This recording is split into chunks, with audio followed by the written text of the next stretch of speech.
ازيكم عاملين ايه؟ يا رب تكونوا بخير وفي احسن حال.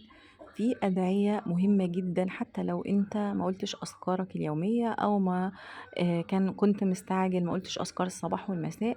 الادعية ديت لازم تحافظ عليها وما تبطلش تقولها كأنها شيء اساسي في يومك، واوعى يعدي اليوم عليك من غير ما تقول هذه الادعية. اعتبرها حاجة كده اساسية زي الاكل والشرب، لازم اول ما تقوم من نومك تقولها في الصباح وتقولها في المساء، وحافظ عليها واحفظها جيدا، لأن الأدعية ديت فيها نجاتك. والدعاء الأول هو: اللهم أنت ربي لا إله إلا أنت، عليك توكلت وأنت رب العرش العظيم، ما شاء الله كان وما لم يشأ لم يكن، أعلم أن الله على كل شيء قدير، وأن الله قد أحاط بكل شيء علما، اللهم إني أعوذ بك من شر نفسي ومن شر كل دابة أنت آخذ بناصيتها، إن ربي على صراط مستقيم. طبعا اللي بيقول الدعاء دوت ربنا بيحفظه في هذا اليوم ولا يصيب في يومه أي شر قط. فدايما حافظ على هذه الأدعية وقولها، أو الدعاء دوت وقوله في يومك. الدعاء التاني هو سيد الاستغفار: اللهم أنت ربي لا إله إلا أنت، خلقتني وأنا عبدك وأنا على عهدك ووعدك ما استطعت، أعوذ بك من شر ما صنعت، أبوء لك بنعمتك علي، أبوء بذنبي فاغفر لي فإنه لا يغفر الذنوب إلا أنت. عايزة أقول لكم إن دعاء سيد الاستغفار دوت من أعظم الأدعية بتاعة الاستغفار، لأنه بينسف الذنوب نسف. فتخيل إن أنت بتقوله 3 مرات صباحا و3 مرات مساء، فبتنسف الذنوب اللي عندك نسف. حافظ عليه بقى، وإن قدرت إن أنت تعمله ورد وتقوله مثلا 100 مرة كل يوم تكسر فيه، فدوت بيغفر لك أو بينسف لك الذنوب اللي موجودة عندك. الدعاء الثالث هو: اللهم إني عبدك ابن عبدك ابن أمتك، ناصيتي بيدك، ماض في حكمك، عدل في قضاؤك، أسألك بكل اسم هو لك، سميت به نفسك، أو أنزلته في كتابك، أو علمته أحدا من خلقك، أو استأثرت به في علم الغيب عندك، أن تجعل القرآن العظيم ربيع قلبي ونور بصري وجلاء حزني وذهاب همي وغمي. الدعاء دوت لما بتقوله ربنا بيذهب عنك الهم والحزن والغم، وبيبدل حالك من حزن وكآبة إلى فرح وسعادة.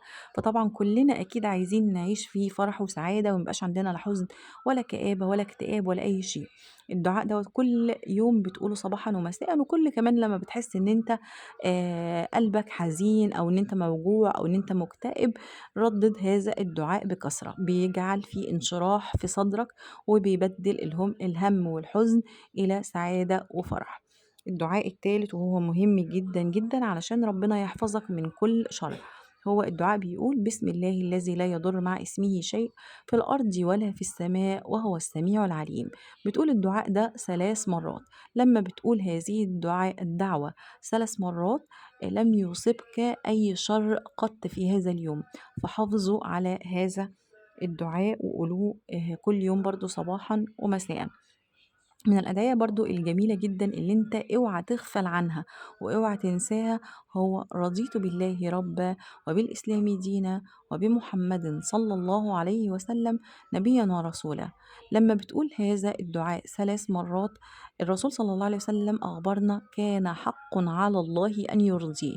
فتخيل بقى ان انت بتقول الدعاء دوت وكل يوم الصبح وبالليل أو صباحا ومساء، فربنا لازم ما يعديش اليوم دوت غير لما ربنا يرضيك. يعني ربنا هيرضيك في هذا اليوم كل ما بتقول هذا الدعاء. من الأدعية برضو اللي لازم نحافظ عليها هو: حسبي الله لا إله إلا هو عليه توكلت وهو رب العرش العظيم. الدعاء دوت لما بتقوله 7 مرات كفاك الله كل ما أهمك. يعني أي حاجة أنت خايف منها، أي شيء من أمور الحياة، ربنا هيكفيك الهم والغم وأي مصائب وأي شيء بفضل هذا الذكر وهذا الدعاء. الحاجة بقى الأخيرة إن إحنا قبل ما نعمل أي حاجة لازم نستفتح، يعني نقرأ الفاتحة 3 مرات. يعني أول ما تصحى من النوم استفتح، قول: استفتحت يوم يا رب، وتقرأ الفاتحة 3 مرات، فربنا بيرزقك البركة في هذا اليوم. رايح شغلك استفتح قبليها، ربنا بيرزقك البركة في أي أمر أنت بتعمله قبل ما تستفتح.